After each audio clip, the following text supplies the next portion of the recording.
Ketika Korea Utara meluncurkan percobaan roketnya ke arah Jepang kemarin, dunia intelijen pertahanan internasional menjadi ramai. Kita tahu Jepang negara yang paling gencar melakukan sanksi ekonomi terhadap Rusia sebagai pernyataan Jepang anti Rusia dan tidak setuju Ukraina dianeksasi oleh Rusia. Jepang punya sejarah panjang yang memang tidak suka Rusia. Dan kita tahu Korea Utara, pemerintahannya bisa berjalan panjang karena dua negara membuat Korea Utara ini sebagai benteng atas sekutu. Negara itu tadi adalah Rusia dan Tiongkok. Keduanya memelihara Korea Utara untuk menjadi seperti saat ini.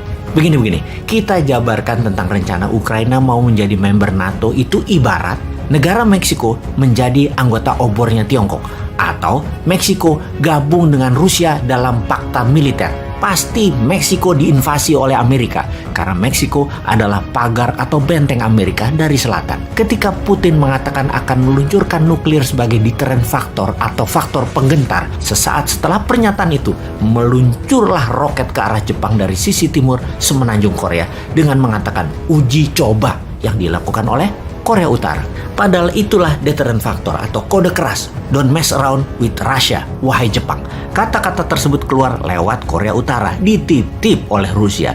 Semakin menarik ini perang Ukraina karena Rusia main dua kaki dengan cantik. Sisi Eropa Timur dan sisi semenanjung Korea. Di sisi Natuna Utara, kayaknya dapat dipastikan Tiongkok saat ini sedang memanaskan engine perangnya di sana. Kapan ini menjadi bencana dunia? Kita sudah mengatakan jauh-jauh hari sejak tahun 2019, di mana Menteri Keuangan kita kan sama, dia juga. Kita mengatakan ubah strategi ekonomi bernegaranya karena ini bukan masa dunia dalam ekonomi normal, ini dalam war. Maka ekonomi dan strategi bernegaranya harus berbasis warfare.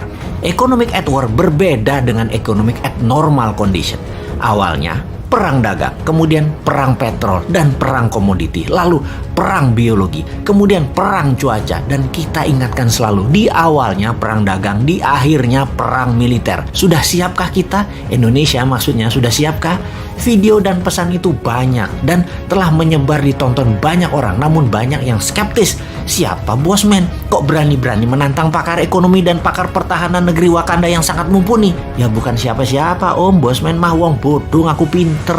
Hanya ada sedikit informasi, ya kita bagi ke masyarakat biar masyarakat yang menilai apakah benar akan ada perang militer, apakah benar akan minyak mentah ke $100, apakah benar BBM akan naik, listrik akan naik, harga pangan akan naik. Mending harga naik kalau ternyata stoknya nggak ada karena dunia perang, semua negara nyetok buat rakyatnya. Wakanda adalah negara yang dibuat supaya menjadi negara pengimpor dengan rendahnya produksi. Maka sekarang stoknya tidak ada, bukan hanya mahal, tapi ya sudah, semua sudah terjadi. Ada dua analisa besar saat ini. Akankah perang dunia ketiga terjadi di mana blok Rusia, mantan Soviet, ditambah Tiongkok dan Korea Utara serta plus kemungkinan Wakanda di satu sisi, kemudian di sisi lawan Eropa Barat, NATO, Amerika plus sekutu Amerika. Analisa pertama, kalau Ukraina didiamkan, dibiarkan untuk Rusia oleh NATO dan oleh Amerika, dikasih ke Rusia Ukraina tersebut, dilanjutkan dengan perang diplomasi, maka selesai. Tidak ada perang dunia ketiga, selesai. Analisa kedua, Amerika, sekutu, NATO, dan Eropa Barat menyiapkan tentara di battleground atau perang darat dalam jumlah besar seperti di Normandy di tahun 1942 atau seperti di Saudi di tahun 1090-an akhir, kemudian mencoba membebaskan Ukraina. Maka perang dunia ketiga bisa terjadi.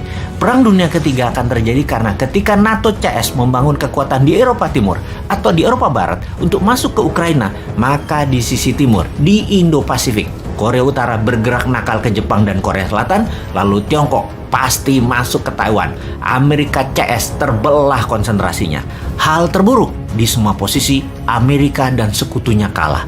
Maka dunia punya New World Order baru, yaitu Rusia dan Tiongkok yang berkuasa. Ini sebuah peluang game changing kalau Wakanda di bawah New Mind, karena pasti memilih membangun kekuatan nasional selagi mereka perang dengan printing money, kemudian membangun secepat kilat kekuatan nasional berbasis mineral, rempah, dan raja maritim kuasai Selat Nusantara.